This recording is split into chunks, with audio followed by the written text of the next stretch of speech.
The night deepens, and in that quiet moment, a weary mind begins to soften, its thoughts gently slowing, its worries fading. A soft breeze whispers through the leaves, carrying the promise of deep rest to every tired soul. You are safe here, ready to let go of the long day and drift into a still and quiet space. In this peaceful place, we find a special kind of song called a haiku. A haiku is a very short poem that holds a single, quiet moment in time, like a tiny drop of water resting on a green leaf. It does not rush, and it does not use many words, asking us only to breathe and notice the simple beauty right in front of us. To make this gentle poem, a writer looks at the world with soft eyes and picks just a few special words. They count the sounds of the words on their fingers, letting the rhythm rise and fall like a slow, deep breath. It is a quiet craft, putting tiny pieces together until the feeling is just right. The poem is built in 3 short steps, like 3 gentle steps down a quiet path. The first step opens the door, the second step shows you a beautiful picture, and the third step leaves you with a soft, warm feeling as you walk away. It is a simple way to build a home for a peaceful thought. When we listen to these gentle poems, our busy minds finally stop running. The heavy things we carry all day start to feel light, melting away like snow in the warm morning sun. We are left with a clear, empty space inside us where calm can grow. This quiet magic changes how we see the world around us. A simple rock, a sleeping cat, or a shadow on the wall becomes a wonderful friend, showing us that we do not need loud things to feel happy. The poetry gives us the gift of slowing down and finding joy in what is already here. Feeling this joy brings a deep, warm peace to the heart. It is like being wrapped in a soft, thick blanket on a cold night, knowing that everything is okay and there is nothing you need to fix or change. A sweet comfort settles into your bones, telling you it is time to rest. Tears of quiet relief might even fill your eyes as you let go of the need to be busy. You realize that you are part of the quiet earth, breathing with the trees and resting with the stars. The gentle words of the poem hold you close, keeping you safe as you drift closer to sleep. Long ago, in a time we call the 17th century, the world moved at a much slower pace. People walked on dirt roads, listened to the wind, and watched the seasons change without any rush or hurry. It was a time when the quiet voice of nature was easy to hear. During those slow, quiet years, writers began to look for new ways to share the peace they felt in the woods and gardens. They wanted to capture the feeling of a single, still moment before it slipped away. This search for simple beauty helped them create the short, gentle poems we know today. Imagine walking through an old village from that time, where wooden houses with grass roofs sit softly against rolling green hills. The smell of wood smoke drifts through the cool evening air, and the only sound is the gentle flow of a nearby stream. Lanterns glow with a warm orange light, chasing away the dark. In the deep forests, tall trees stand like quiet giants, catching the silver light of the moon on their leaves. Soft moss covers the wet rocks, making a green bed that invites tired travelers to sit and rest. It is a world wrapped in stillness, waiting for a poet to notice its quiet song. Far away across the big ocean is the beautiful land of Japan, a place of tall mountains and quiet island shores. In this land, the changing of the seasons is treated like a very special, holy dance. People there watch the pink cherry blossoms fall in the spring and the red leaves drop in the autumn with deep love. The way of life in Japan teaches that everything in nature has a quiet spirit and deserves our care. Taking time to drink warm tea, arrange a few simple flowers, or watch the snow fall are important ways to find peace. This gentle way of living is the perfect soil for quiet poems to grow. When a poet in Japan wanted to write, they would often pack a small bag and go for a long, slow walk. They would leave the busy towns behind and travel on foot along dusty paths, climbing up into the quiet mountains. They carried only a brush, some black ink, and soft paper to catch their thoughts. They would sit quietly by a pond or under a big tree, waiting for a feeling to come to them. When they saw a frog jump or heard a bird sing, they would carefully paint the words onto the paper with soft, slow strokes of the brush. Each mark was made with great care, honoring the beauty of the moment. One very special man who walked these quiet paths was named Matsuo. He loved the gentle way of the short poems so much that he gave his whole life to wandering the woods and listening to the earth. His heart was so open to the world that his words became famous in every town and village. Because Matsuo shared his quiet heart, people all over the world learned how to find peace in tiny moments. His simple poems about old ponds and singing bugs helped tired minds find rest for hundreds of years. His gentle steps left a path of calm that we can still follow tonight as we close our eyes. Matsuo Munafusa felt a profound, heavy weight lift from his exhausted chest when he finally walked away from the loud, aggressively busy streets of 17th century Edo. He abandoned a highly successful career and the endless social pressures of the bustling Japanese capital, seeking a radical escape from the suffocating demands of city life. He eagerly traded the rich, heavy silk clothes of a celebrated poetry master for a simple, dark cotton robe, finding a deep and quiet joy in possessing almost nothing. Stripping away his material wealth allowed him to shed the constant anxiety of maintaining a high social status within a rigidly structured samurai society. In the winter of 1680, he moved to a small, exceptionally peaceful wooden hut located near the gently flowing currents of the Sumida River in the quiet Fukagawa district. Shortly after he arrived, a devoted student gifted him a little banana tree, which he carefully planted in the damp earth right by his front door. He loved watching that bright green tree so much that he decided to officially take its name as his own literary identity. Because the Japanese word for the banana tree is Bashō, from that day forward, the former urban socialite was known to the entire world simply as the wandering poet Bashō. The cool coastal wind blowing in from Tokyo Bay would sweep gently through the huge, easily torn leaves of the banana tree just outside his thin paper window. The rhythmic rustling of those massive, fragile fronds created a constant, soothing lullaby that perfectly masked the distant sounds of the sprawling metropolitan centre miles away. Inside his small, deliberately empty home, the atmosphere felt incredibly still and deeply safe from the chaotic outside world. The interior held nothing more than a flat, woven tatami mat to sit on, a small cast-iron pot to warm his green tea, and the incredibly soft, rhythmic sound of autumn rain falling steadily on the cedar roof.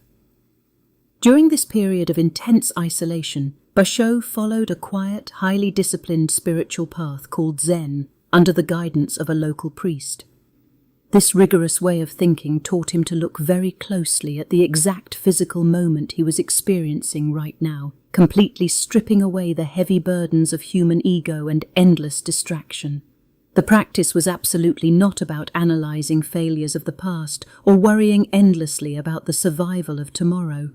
It was strictly about seeing the true, raw magic in the mechanics of a single falling maple leaf, tracking its exact downward trajectory through the cold air before it ever touched the damp forest ground. Every single morning, before the sun rose, he would sit perfectly still on the floor and just focus entirely on how to breathe. He practiced lowering his heart rate and smoothing out his racing thoughts, working tirelessly to make his mind as completely clear and perfectly flat as a deeply quiet, undisturbed mountain pond. When a busy, anxious thought inevitably entered his head, he did not fight the intrusion, but simply acknowledged it and let it float away like a solitary white cloud crossing a massive blue sky. This daily psychological habit of releasing friction made his physical eyes incredibly sharp and left his emotional heart very soft. Because his internal mind was finally so still, he suddenly started to see the external physical world in a completely whole new way. He found profound, breathtaking beauty in ordinary things that were visibly old, heavily faded, and completely worn out by the relentless, slow passage of natural time and harsh weather. A chipped ceramic tea bowl resting on a wooden table, or a dry, leafless winter branch shivering in the cold, suddenly became very special and profoundly meaningful to his awakened eyes. This powerful Japanese aesthetic idea of deeply loving, simple, asymmetrical, and naturally worn things is widely known by the cultural term wabi-sabi. There is a deep, incredibly warm comfort in finally knowing that the physical objects and daily situations surrounding you do not have to be perfect at all. Embracing the natural breakdown of materials and the inevitability of aging lets a severely tired, overworked modern mind finally put down its heavy load of impossible expectations and simply rest. You absolutely do not have to intervene and try to fix every single broken or aging thing in the entire world.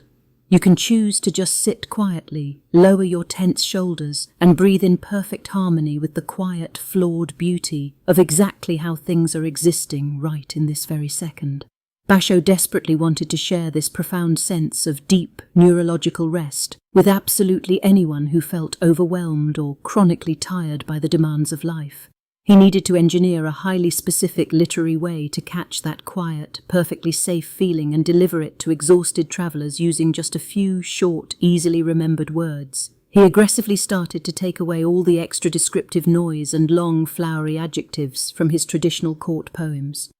He ruthlessly edited his own writing, cutting the verse down to its absolute bare structural skeleton, because he wanted to leave only the pure, beating true heart of a single, isolated moment in time. Picture a dark, incredibly quiet wooden room where exactly one small wax candle burns against the creeping evening shadows. A soft bamboo brush touches thick, textured mulberry paper with a gentle, rhythmic sweeping sound as the isolated poet carefully grinds his soot ink on a smooth stone to document a single, fleeting observation. Only a few dark, highly deliberate drops of liquid ink are ever used to paint the short 17 syllables of the finished poem. The big, empty white space deliberately left completely blank on the heavy paper is just as psychologically important to the resting human brain as the tiny, carefully chosen words themselves. 5 sounds, then 7 sounds, then 5 sounds again. This is the simple, unchanging mathematical rule that governs the creation of this small, ancient poem.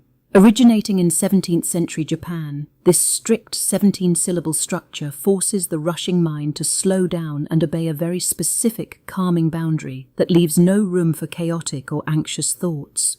Following this pattern is remarkably similar to taking a slow, deliberate breath in, holding that air in your lungs for just a brief moment, and then gently letting it out into the quiet room. 5, 7, and 5. It forms a soft, predictable rhythm that mirrors the natural resting heart rate, gently rocking your tired nervous system to sleep. To successfully make this precise form of poetry, a writer must first stop all movement and sit very still in their chair. They often find themselves tapping their fingers softly on their knee or against a wooden desk, physically counting the linguistic beats one by one, to ensure the strict mathematical harmony of the ancient form is perfectly maintained. They must pick up a single word, carefully weigh its emotional and phonetic value in their mind, and then place it down on the paper with extreme care. The deliberate process is exactly like building a tiny, safe house out of perfectly smooth river stones, where every single piece must fit flawlessly against its neighbour to keep the structure standing. Because there are only 17 phonetic sounds available to use, every single word chosen must deeply matter to the final image. This severe limitation acts as a filter for the busy mind, ensuring there is absolutely no room for extra mental noise, unnecessary adjectives, or the spiraling, chaotic thoughts that typically keep us awake during the late hours of the night. Through this strict limitation, the empty spaces left between the carefully chosen words become very heavy and completely full of profound peace. In the Japanese artistic tradition known as ma, which celebrates negative space, the silent pauses you leave behind and the details you deliberately do not say become just as important as the actual words you do choose to say. This carefully constructed tiny space gives the exhausted mind a secure, highly predictable place to finally rest its defenses. Because the poem ends almost as soon as it begins, you do not have to carry the heavy cognitive load of tracking a long, complicated story filled with twisting plots, multiple characters, or unresolved conflicts that demand your continuous mental energy. Instead of a complex narrative, you only have to hold a single brief feeling or a solitary image in your awareness. This extreme simplicity acts as a gentle, reassuring hug for a neurologically tired brain, sending a clear biological signal to your body that right now, in this exact moment, everything is perfectly okay and you are completely safe. The physical shape of these 3 short lines is incredibly easy to hold in your heart without feeling overwhelmed by an endless flood of information. The structure acts just like a small, hand-carved wooden box equipped with a sturdy brass latch, designed specifically to keep a single, perfect memory completely safe from the destructive, eroding forces of passing time. When you look closely at this isolated moment captured in ink, you effectively step completely out of the rushing, turbulent river of daily time. You are invited to stand safely on the quiet, moss-covered bank of the present moment, allowing you to just watch the dark water of your anxieties flow softly by without ever pulling you under the surface. Imagine a low, dark wooden table resting in the center of a completely quiet, empty room late at night. The pale moonlight shines gently through a traditional paper shoji window, casting a soft, perfectly rectangular white glow across the woven tatami mats on the floor, creating an atmosphere of absolute stillness where no sudden sounds can disturb your deep concentration. A bamboo brush dipped in dark, sumi ink finally touches down upon a clean, textured page of thick paper. The flowing dark ink leaves behind only 3 short, deliberate lines, looking exactly like the delicate, tiny footprints left behind by a small winter bird hopping across a vast, untouched expanse of fresh, sparkling snow in the quiet hours before dawn. At its core, a haiku is simply a small, tightly framed window looking out at the incredibly vast and complicated world around us. By deliberately narrowing your field of vision, it successfully frames one single isolated thing, suddenly making that ordinary object incredibly clear, brilliantly bright, and worthy of your complete, undivided attention for just a few precious seconds. It shows us the precise, delicate physics of how a single, heavy drop of rainwater hangs precariously on the sharp tip of a bright green leaf. It gently points our tired eyes upward, to notice the pale silver moon quietly hiding behind a thin, wispy white cloud drifting slowly across the vast expanse of the dark midnight sky. To successfully write one of these tiny poems, you must first completely stop walking and end your forward momentum. You must force yourself to stand perfectly still in the cool evening air, lower your shoulders, and deliberately let your weary eyes rest on something incredibly small, entirely real, and physically present right in front of you in the physical world. You might watch a tiny, iridescent green bug slowly crawling across the rough surface of a grey garden stone, or observe a single yellow flower bending gracefully in the soft autumn wind. You then write down exactly what is happening in that exact, unrepeatable second, stripping away all your personal opinions to simply document the pure reality of the moment. Engaging with this incredibly simple form of poetry fundamentally changes the neurological way your eyes and brain process the surrounding world. You naturally stop desperately looking for huge, loud, or highly stimulating things to entertain you, effectively retraining your exhausted attention span to no longer crave the constant, overwhelming flood of digital information that keeps your nervous system on high alert. Instead of seeking constant stimulation, you begin to find deep, sustainable joy in the quiet, hidden, and often ignored microscopic corners of the natural earth. As you focus on these tiny, perfect details, the frantic rush and heavy anxiety of the long day finally fades completely away, leaving behind only the true, restorative peace required for a deep and restful sleep. Writing these short poems was never just a neat literary trick to pass the time. For the scholars and wanderers of early Japan, composing those 17 syllables was a brave, deliberate fight to heal a very tired heart. The strict structure served as a precise cognitive anchor, pulling exhausted minds away from endless rumination and grounding them in the immediate present. Every time a writer picked up a bamboo brush, they actively let go of their heavy worldly worries. The physical sensation of grinding solid sumi ink and sweeping dark strokes across textured mulberry paper forced an absolute singular focus. The simple, deliberate words brought a deep, quiet joy that washed the lingering psychological pain away completely. This quiet, structured piece started a long time ago, taking its most famous shape back in the 17th century during the early Edo period. Following generations of brutal civil conflict, the country had finally entered a tightly controlled era under the Tokugawa shogunate, where strict social hierarchies created a desperate, widespread hunger for personal, unmonitored tranquility. That old time was defined by the lingering memories of loud, bloody wars and the sudden explosion of busy, crowded towns. Rapid urbanization meant millions of citizens were suddenly packed into dense, claustrophobic wooden neighborhoods. This overwhelming sensory overload made the fundamental human need for true, uninterrupted calm even greater than it had ever been before. To escape the noise, travelers took to the ancient highways where dirt roads stretched far across the tall, green peaks of the Japanese Alps. Cold winds blew hard through dark, ancient pine trees lining the Kiso Valley as walkers traveled for hundreds of grueling miles, navigating steep mountain passes that demanded immense physical endurance. Small wooden inns sat tucked away by the side of the long, treacherous road in isolated post towns.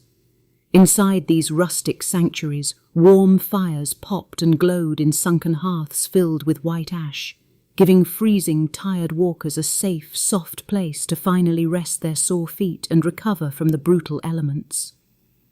All across Japan, from the snowy northern reaches of Honshu to the humid southern shores of Kyushu, people looked for a reliable way to make sense of this hard, beautiful world. They needed a philosophical framework to process the overwhelming forces of nature and the fleeting, fragile nature of their own brief human lifespans. They learned to look very closely at tiny, isolated things, finding huge, stabilizing meaning in the exact geometry of a single falling maple leaf or the concentric ripples of a quiet, still pond. By shrinking their entire field of vision, they bypassed grand existential dread and discovered profound universal truths hidden within microscopic, easily overlooked ecosystems. A dedicated traveller would wake up in the freezing darkness long before the sun ever breached the horizon. They tied their worn, woven straw shoes tight against their calloused feet and stepped out into the thick, wet morning mist, embracing the absolute, chilling isolation of the twilight hours before the world began its noisy demands. They walked slowly along the highway, listening closely to the soft, rhythmic crunch of hardened dirt and gravel under their feet. They watched the eastern sky slowly transition from a bruised, dark grey to a delicate, luminous, soft pink, holding on to every small, beautiful piece of the day as a moving, continuous meditation. A man named Matsuo Kinsaku felt this deep, undeniable need to walk and watch the changing seasons more than anyone else of his generation. Born into a minor samurai family, he possessed an internal restlessness that made him reject a comfortable, predictable life of municipal service, driven instead by a painful compulsion to document the raw natural world. He eventually left his safe, warm home and a highly successful career as a poetry master behind, choosing a deliberately hard life on the road just to see the true, unfiltered heart of things. He donned the simple black robes of a wandering monk, believing that extreme physical deprivation was the only authentic path to spiritual clarity. The long, arduous trip to the deep north was often incredibly lonely and full of legitimate physical fear. Matsuo faced relentless cold rain, treacherous mountain cliffs, and a constantly empty belly, wandering through the wilderness and wondering if he would ever actually find the real, lasting internal peace he so desperately craved. But in those deep, quiet times of hard, repetitive physical work, his burdened mind finally grew incredibly clear. The sharp, stinging pain of his grueling journey washed the worldly anxieties away entirely, leaving only a pure, still calm inside his chest that resonated with the vast, empty landscape stretching out before him. Settling briefly in the Fukagawa district, he soon took a new pen name, calling himself Bashō, after a simple, broad-leafed banana tree that a devoted student had planted by his small, rustic house. He felt an intense, profound kinship with this fragile botanical specimen that looked so entirely out of place in the harsh Japanese climate. That transplanted tree had massive, wide, soft green leaves that tore easily whenever the fierce autumn winds swept through the river valley. He saw those constantly shredding frayed leaves as a perfect living mirror for his own incredibly open, deeply sensitive and vulnerable feeling heart in a harsh, unforgiving and floating world. His little thatched house sat secluded near the slow, dark waters of the Sumida River. Tall, wild weeds and thick clusters of miscanthus grass grew wild all around the thin, fragile wooden walls, creating a natural, rustling barrier that successfully hid him from the loud, busy, and endlessly commercial city expanding just across the water. Inside the hermitage, the single room was completely bare, stripped of all material distractions, and profoundly quiet. The only sound that ever broke the absolute silence was the gentle, hypnotic tap of heavy rain on the thatched roof, singing a soft, repetitive acoustic song that invited deep, heavy, and incredibly restorative sleep. The early Zen Buddhist monks living throughout Japan during the 14th century understood that the simple act of sitting entirely still brings a profound and restorative physical rest.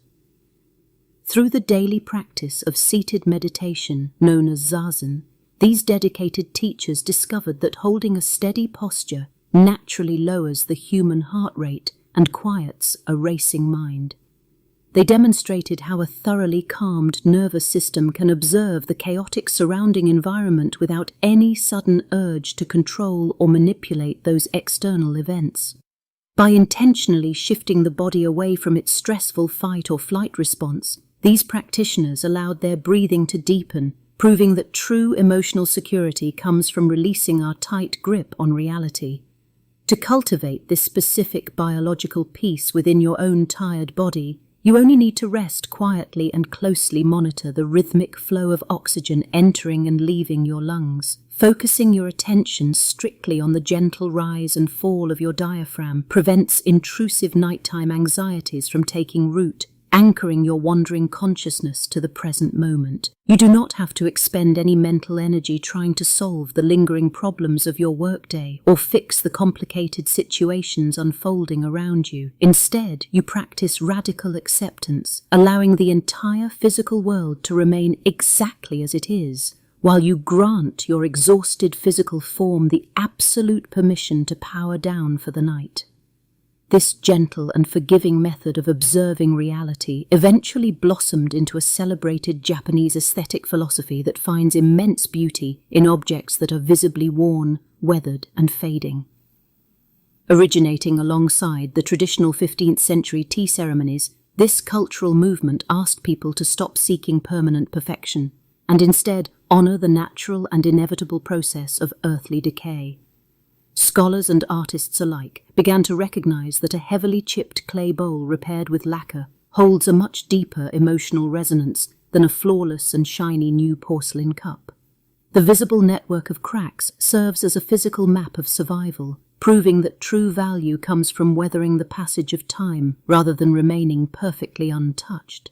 There is a distinct and incredibly comforting psychological warmth found in holding an ordinary household object that has already survived a long, quiet, and entirely unremarkable life. Touching the smoothed wooden handle of an antique tool or feeling the uneven glaze of a handmade plate connects our brief human existence to a much larger and slower historical timeline. Surrounding yourself with these naturally flawed items makes your own exhausted mind feel fundamentally secure, reinforcing the vital nighttime realization that absolutely nothing needs to be flawless to be profoundly valued. Releasing the heavy burden of modern perfectionism instantly lowers your blood pressure, creating the exact biological conditions required for your body to drift into undisturbed sleep. This profound cultural embrace of impermanence fundamentally transformed the way 17th century Japanese writers approached the physical act of recording their innermost thoughts. Master poets like Matsuo Bashō completely abandoned the sprawling, complex and highly competitive group poetry formats of the royal courts, choosing instead to isolate the most powerful and fleeting moments of ordinary daily existence. These revolutionary writers deliberately stopped searching for grandiose metaphors or dramatically loud vocabulary words to impress their wealthy patrons. They turned their intense observational focus downward toward the damp soil, documenting the precise angle of a single fallen pine needle or the sudden sharp scent of an approaching winter frost with absolute scientific clarity and quiet reverence. Picture the interior of a traditional, sparsely furnished wooden writing hut, where the soft and fading grey light of a late autumn evening stretches quietly across the woven tatami mats. The temperature inside the small room steadily drops as the sun disappears behind the distant mountains, signalling to the human brain that the time for waking labour has ended. Just outside the thin, translucent paper of the sliding shoji screen, a solitary dry oak leaf detaches from a high branch and drifts silently downward to rest upon a bed of cool, damp moss. This incredibly brief and highly specific microscopic event contains no high stakes or dramatic tension, offering instead a perfectly safe focal point for meditation. The master poets learned how to permanently capture this deeply soothing atmospheric stillness by restricting their written observations to a rigid framework of exactly 3 short lines. By intentionally limiting their available space, they forced themselves to strip away all unnecessary mental clutter, leaving behind only the absolute essential core of a single, peaceful moment in time. They engineered a highly predictable and neurologically calming rhythmic pattern constructed from a strict sequence of 5, followed by 7, and concluding with 5 phonetic syllables. This specific mathematical arrangement creates a gentle, asymmetrical sonic wave that perfectly mirrors the natural cadence of human respiration, guiding the listener effortlessly toward a state of deep physical relaxation. You can actually use this ancient literary structure as a somatic sleep tool by gently tapping these specific syllable counts against your mattress, using your fingertips while your heavy eyelids flutter shut. Translating the poetic rhythm into a repetitive physical sensation provides your restless nervous system with a highly predictable, entirely safe mechanical pattern to focus upon.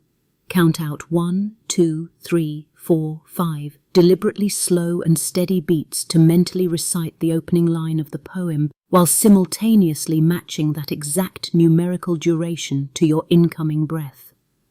This conscious synchronization of classical poetry and controlled oxygen intake actively signals your brainstem to begin shutting down your major muscle groups for the night.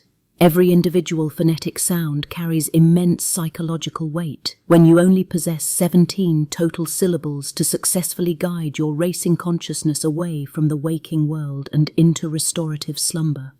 This extreme sensory limitation prevents cognitive overload, ensuring your tired brain does not have to process complex narratives or track difficult character arcs while trying to rest.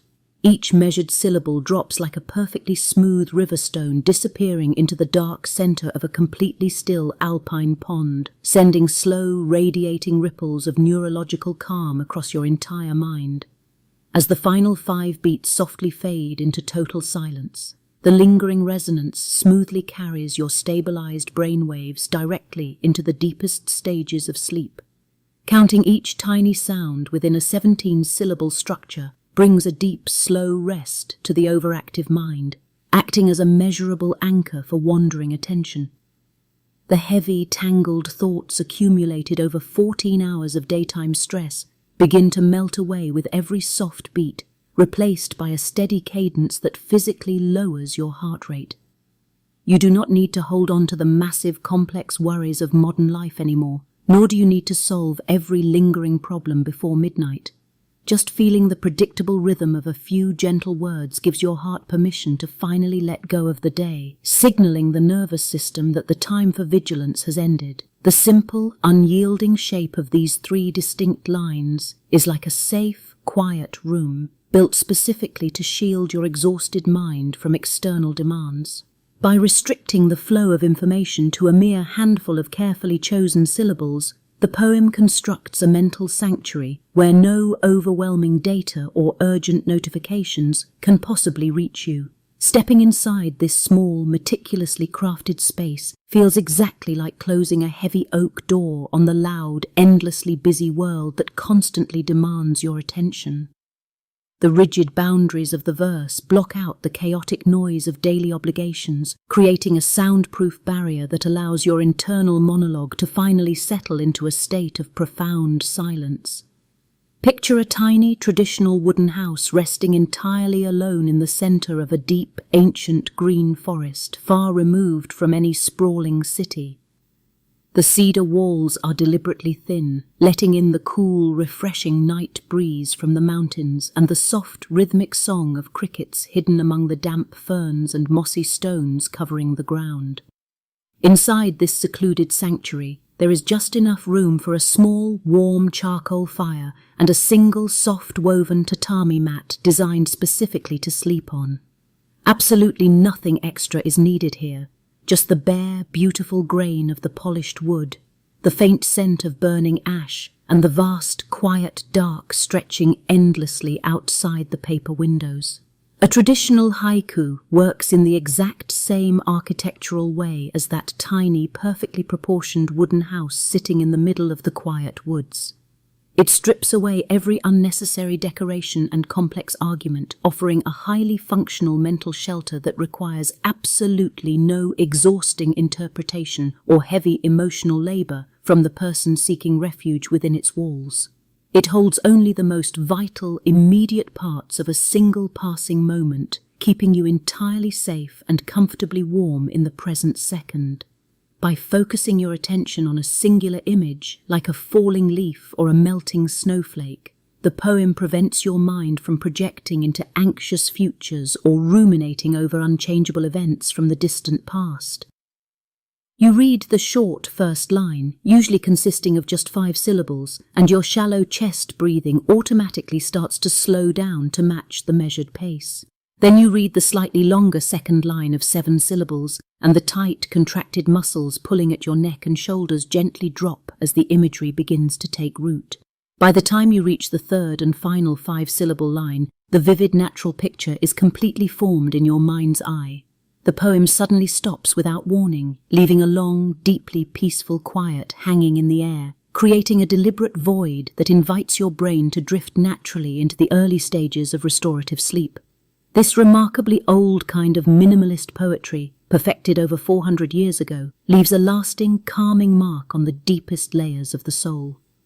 The strict discipline required to capture a vast landscape in so few words fundamentally alters how you perceive the environment, transforming overwhelming chaos into isolated, manageable fragments of quiet beauty that soothe the spirit. It trains the severely tired mind to stop rushing frantically from one unresolved task to another, teaching you to simply watch the gentle world go by. Instead of forcing you to process complex narratives or dramatic character arcs, the verse encourages a passive, effortless observation that aligns perfectly with the biological requirements for falling into a deep slumber. There is a profound, measurable comfort in knowing you absolutely do not have to figure everything out before closing your eyes for the night. The poem asks nothing of you but to rest your weary body, listen to the quiet spaces between the words, and accept the natural world exactly as it appears in this singular, fleeting moment. A sweet, heavy wave of physical relief washes over you when you realize just how little stimulation you truly need to feel entirely complete and ready for rest. It is a soft, warm embrace for a weary spirit, proving that peace does not require a complicated solution, but merely a temporary withdrawal into a very small, quiet space. Long ago, Beginning in the early 17th century, weary Japanese travelers walked hundreds of miles along the dusty dirt roads of the Edo period, seeking this exact same peace. Poets like Matsuo Bashō journeyed on foot through treacherous mountain passes and remote northern provinces, looking to distill the overwhelming vastness of nature into a few easily carried syllables. They deliberately left the noisy, crowded merchant towns of Kyoto and Edo far behind, carrying only a small bamboo brush, solid ink, and some delicate mulberry paper to catch the quiet moments. Their entire existence was reduced to observing the changing seasons, finding profound stillness in the motion of a river, and translating that stillness into a portable sanctuary. Imagine a remarkably cool autumn evening exactly 300 years ago, with a bright full moon rising slowly over the still silver surface of a secluded mountain lake. A single dark green frog sits entirely motionless on a wet lotus leaf, waiting patiently in the dark, while the water ripples gently against the muddy bank under the starlight. The midnight wind rustles softly through the dry, yellowed marsh grass, and the sharp, clean smell of fallen pine needles completely fills the crisp autumn air. The entire world is perfectly still, wrapped securely in a thick, calming blanket of night that stretches across the centuries to bring that exact same heavy, undisturbed sleep to your own quiet room. Long ago in 17th century Japan, the changing seasons set a gentle, predictable rhythm for everyday life across the agricultural provinces. Long before the invention of electric lights or mechanical clocks, the exact angle of the sun and the arrival of specific migratory birds dictated the daily schedule. This deep connection to the natural calendar anchored the human nervous system to the steady turning of the earth. People watched the winter snow melt into spring streams, learning that paying close attention to these small, inevitable shifts brought a deep, quiet comfort to the anxious mind. Writers even compiled extensive seasonal almanacs called saijiki, categorizing thousands of specific environmental changes, from the first cracking of river ice to the brief blooming of plum blossoms, proving that careful observation naturally dissolves internal stress. In the old, bustling capital city of Edo, which we now call Tokyo, writers gathered in small wooden rooms to share their words and escape the crowded streets. Merchants, artisans, and samurai left their rigid social classes at the door to participate in long collaborative poetry sessions called Haiku no Renga. These quiet evening gatherings provided a vital psychological refuge from the rigid demands of feudal society. They sat on tightly woven tatami floor mats and used dark black sumi ink to paint delicate letters on thin mulberry paper, carefully counting each sound they made. The physical act of grinding the ink block against the stone and guiding the bamboo brush required absolute concentration. They measured their verses in precise counts of 5, 7, and 5 phonetic sounds, creating a steady, meditative breathing pattern. By the 1680s, the master poet Matsuo Bashō felt the heavy, suffocating weight of city life and knew he had to leave his overwhelming success behind. Despite having hundreds of devoted students and a prominent position in the literary world, a devastating city fire that destroyed his home left him feeling profoundly empty. He realized that fame and material comfort were only adding to his deep internal exhaustion. He gave away his prestigious teaching job and his comfortable house, choosing instead to walk the dusty dirt roads with only a wooden walking stick and a woven cypress hat. Stripping away his former identity, he dressed in the simple black robes of a wandering monk. He packed nothing but a single spare tunic, a rain cape, and his writing brushes, stepping out into the vast, unknown countryside. Walking those lonely, unpaved paths across the rugged northern provinces brought a hard but beautiful peace to his tired heart. The grueling physical exertion of hiking up to 20 miles a day along the treacherous Oshu-Kaido route forced his racing mind to slow down. The constant threat of mountain bandits and unpredictable weather stripped away his trivial anxieties, replacing them with a profound, grounded stillness. Every blister on his foot and every cold wind against his face helped wash away his old worries, leaving him empty and ready to truly see the world.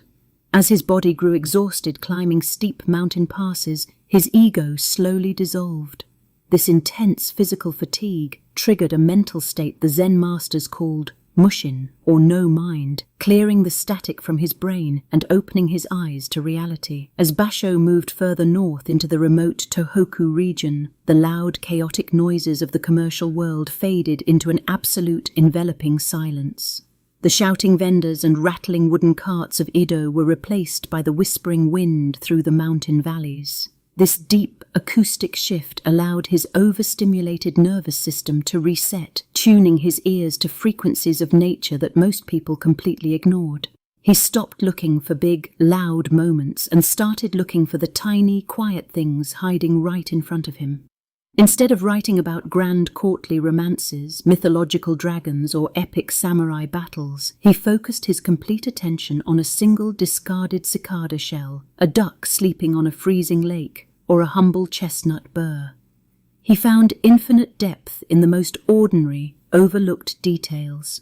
Tall, ancient pine trees cast long, cool shadows over damp green moss covering the forgotten stone monuments of the northern provinces. Walking through the dense cedar forests of Hiraizumi, he noticed how the specific temperature of the shade changed as the afternoon sun dipped below the mountain ridges. The vibrant, living moss slowly consuming the ruined fortresses reminded him that nature always reclaims what human beings build.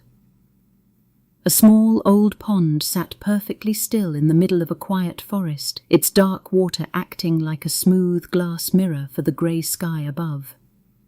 When a single frog leapt into the ancient water, the sudden sharp sound of the splash only emphasized the profound quiet that immediately followed. The ripples slowly faded against the muddy banks, returning the isolated pond to its perfect, undisturbed reflection. The old teachings of Zen Buddhism showed that true, clear sight happens when we stop trying to hold on to things that are destined to fade. These ancient philosophies, imported centuries earlier from China, argued that all human suffering stems from our stubborn illusion of permanence. By completely letting go of the desperate need to control the future, a person finally gains the ability to perceive the present moment. Instead of fighting the relentless flow of time, a person learns to just sit and breathe, letting each passing moment come and go like a gentle wave on the shore. Through the physical practice of seated meditation, the heart rate naturally drops and blood pressure stabilizes. By deliberately counting each slow exhalation, the mind stops resisting the inevitable changes of life and settles into a deep neurological calm. Monks woke up hours before the sun to sweep the stone paths of their temple gardens, doing this simple chore with their whole mind focused on the broom and the dirt. This practice of mindful physical labor grounded their wandering thoughts in the immediate physical world. The rhythmic scratching sound of bamboo bristles against the gravel served as an acoustic anchor, keeping their attention locked entirely on the present. They applied this same exact focus to writing, stripping away all extra words until only the bare, honest truth of a single moment was left on the page. By ruthlessly eliminating flowery adjectives, complex metaphors, and unnecessary explanations, they distilled vast emotions into just 17 syllables. This severe linguistic discipline created vast empty spaces within the poem, giving the reader's exhausted mind a quiet place to finally rest. This practice gave birth to the feeling of Wabi-sabi, the deep beauty found in things that are old, broken, or plainly unadorned.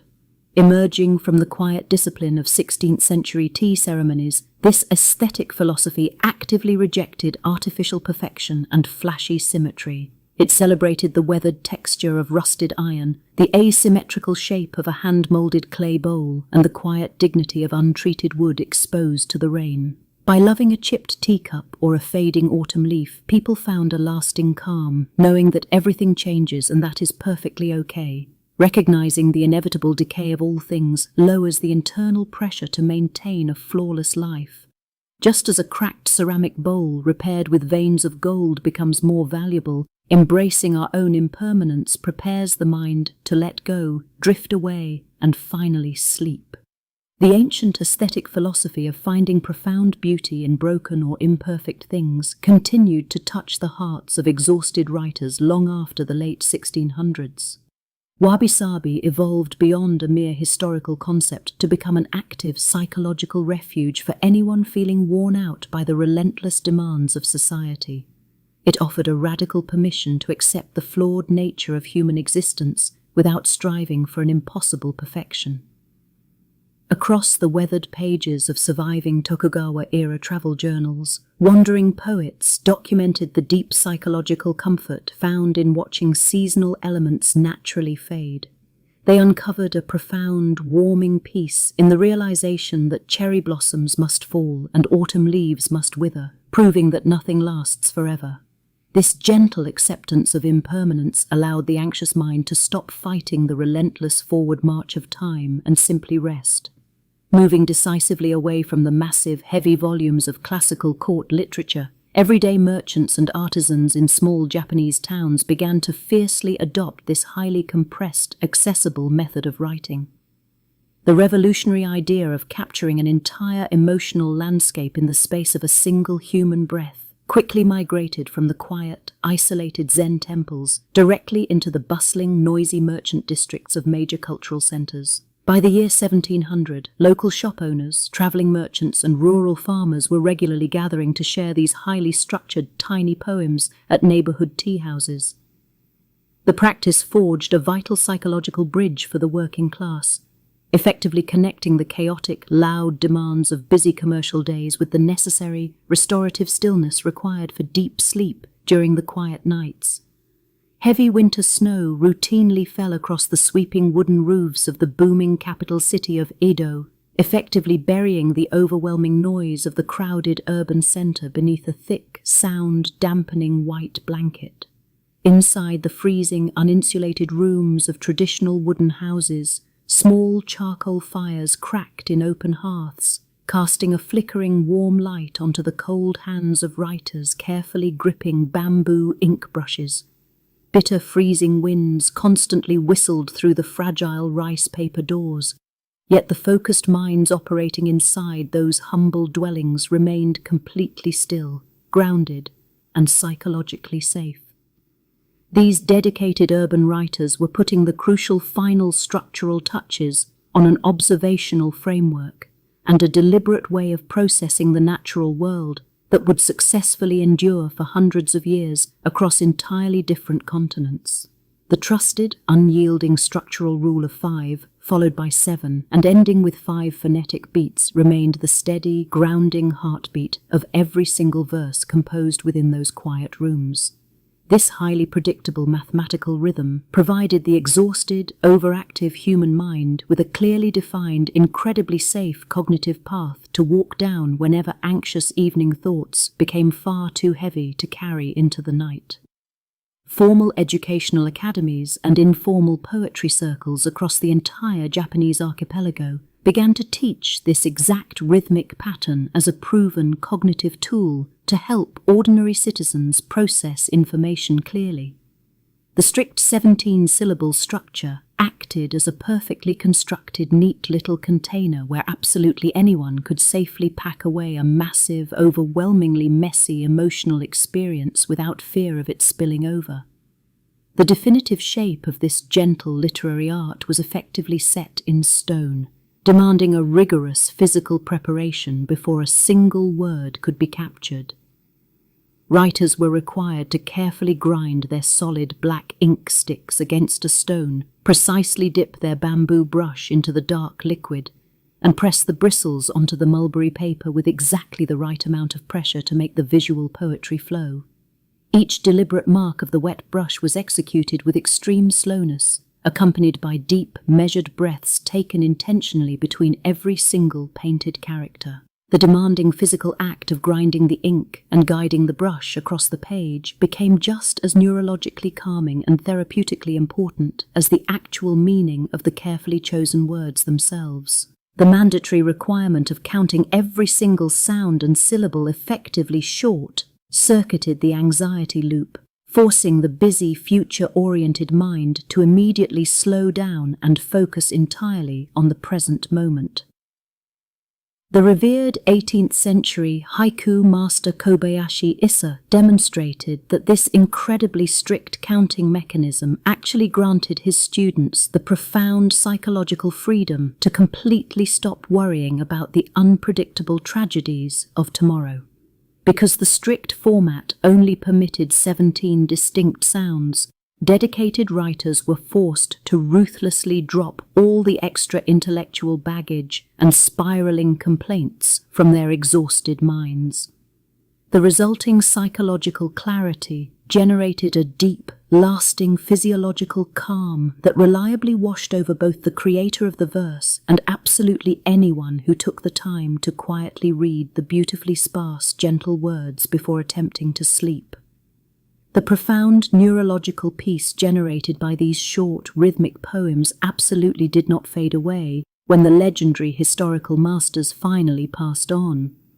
Today, clinical psychologists, modern sleep therapists, and palliative care nurses working in quiet, sterilized hospital rooms actively utilize these exact same ancient poetic structures to bring measurable anxiety relief and vital comfort to critically sick patients who desperately need to achieve deep rest. Simply listening to the soft, unpretentious nature imagery contained within the words actually signals tight, defensive muscles to finally let go, while simultaneously commanding racing, panicked heartbeats to significantly slow down.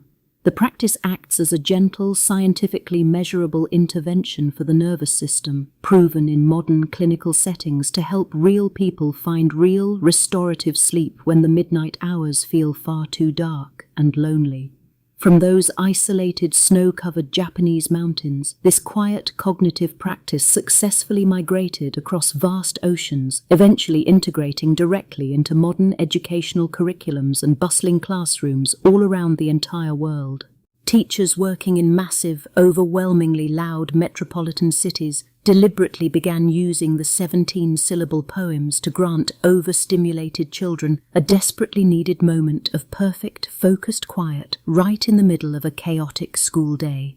The short, highly structured poems rapidly evolved into a widely recognized psychological tool for managing corporate burnout, actively helping thousands of mentally exhausted office workers step away from the harsh blue light of their glowing computer screens. The simple act of reading or writing 3 lines offered a tiny, incredibly safe island of mental peace floating in an otherwise endless, suffocating sea of digital tasks and urgent notifications.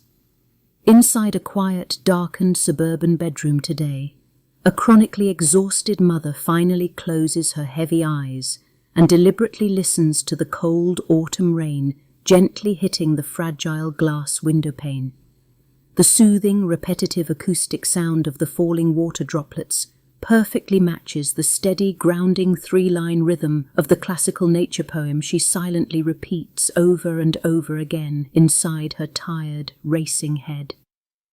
Her shallow, anxious breathing gradually slows down, biologically matching the slow, hypnotic drip of the rainwater outside, until the crushing psychological weight of the entire day finally slips completely off her tense shoulders. She peacefully drifts into a deep, restorative sleep, held perfectly safe by the exact same simple, grounding words that successfully brought profound comfort to a lonely, wandering traveler hundreds of years ago.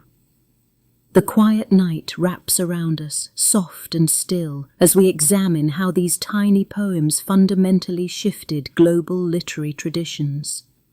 During the 17th century in Edo period Japan, traditional scholars often believed that great art required elaborate courtly language, massive painted scrolls, or the loud dramatic theatricality of grand kabuki performances to hold any lasting cultural or historical weight. But the haiku introduced a radically different lens for observing human existence and the natural world around us. When master poet Matsuo Bashō composed his legendary verse about a single frog jumping into an ancient pond in 1686, he definitively proved that profound emotional resonance and deep psychological peace could be captured in the briefest, most ordinary moments of daily life. Even centuries later, modern linguists and literary scholars meticulously study the architectural precision required to construct these 3 short lines. They analyze the specific phonetic units, known in traditional Japanese as on, constantly searching for the exact structural pivot where the cutting word creates a sudden pause, shifting the entire emotional perspective of the poem in a fraction of a second. Yet, cognitive psychologists still debate exactly why such a restricted, highly disciplined vocabulary triggers such a profound parasympathetic nervous system response. The precise neurological mechanism explaining how a mere 17 syllables can instantly interrupt the anxious looping of a modern, overstimulated brain remains a complex scientific puzzle, leaving us with a beautiful mystery regarding the raw, soothing power of minimal acoustic input. Because this strict linguistic framework proved so highly effective at lowering mental stress, the form travelled far beyond the borders of Kyoto, reaching early 20th century Western writers before spreading into modern therapy clinics globally. Today, educators and clinical mindfulness instructors routinely utilize these specific rhythmic structures to help hyperactive children and anxious adults learn how to regulate their breathing and anchor their wandering attention. Today, the strict arithmetic boundary of 5, then 7, then 5 rhythmic beats functions as a highly accessible cognitive tool that absolutely anyone can deploy to find immediate mental rest. This tiny, predictable geometric shape of words has organically evolved into a permanent psychological sanctuary, offering a reliable, highly structured safe space for exhausted minds utterly overwhelmed by the endless scrolling of the digital age. Consider the exhausted urban commuter who reads a single seasonal haiku on a crowded, vibrating subway train heading home at dusk. The heavy, accumulated cortisol and physical tension of a grueling 9-hour corporate workday begins to measurably dissipate, melting away as each carefully chosen soft word redirects their focus from the loud urban chaos toward a singular, quiet image of enduring, natural serenity. Families gathered together in the low evening light find a profound, shared silence after reading a traditional verse describing the heavy, silent accumulation of winter snow. The gentle, unhurried pacing of the spoken lines fosters a collective state of emotional co-regulation in the living room, leaving behind a warm, ambient quiet that naturally lowers resting heart rates and helps everyone drift smoothly toward deep sleep. This carefully cultivated sense of internal quiet eventually bleeds outward, fundamentally altering our basic visual perception as we walk through a dense forest or scan the darkening evening sky. We finally stop, rushing blindly past the towering pine trees, and begin actively noticing the tiny, intricate botanical details of our immediate environment, training our retinas to appreciate the fleeting, delicate nature of the physical world. Through this highly focused poetic lens, a sudden heavy drop of spring rain resting on the delicate veins of a green maple leaf is no longer processed by the brain as mere precipitation. It rapidly expands into an entire microscopic ecosystem of peace, serving as a tangible reminder that human beings are fundamentally integrated into a much larger, infinitely gentle, biological rhythm governing the earth. Envision the specific, highly textured imagery often captured in these classic verses, like a sharp autumn wind brushing steadily through an expansive, rolling field of tall, golden pampas grass. The massive harvest moon hangs incredibly low and bright on the horizon, casting a continuous, soft silver illumination over the dormant soil, signaling to the human body that the active growing season has finally come to rest. As we silently observe the atmospheric pressure physically moving the heavy stalks of grass, we might easily imagine that the planet itself is composing its own rhythmic, seasonal literature. We may never scientifically prove that ancient forests communicate in structured, 17-syllable patterns, but the profound neurological quiet they leave behind in the human observer registers as a highly measurable, deeply restorative physical reality. The steady, incredibly predictable metric pattern of the classic poem literally functions as a paced respiratory exercise, triggering slow, diaphragmatic breathing that immediately signals safety to the human brainstem. The introductory line acts as a deep physical inhalation. The slightly longer middle line suspends and holds the central image in the mind, and the final, shortest line acts as a complete tension-releasing exhalation. This elegantly simple respiratory and cognitive system has successfully taught millions of individuals across the globe an entirely new, highly practical method for detaching from chronic nocturnal anxiety.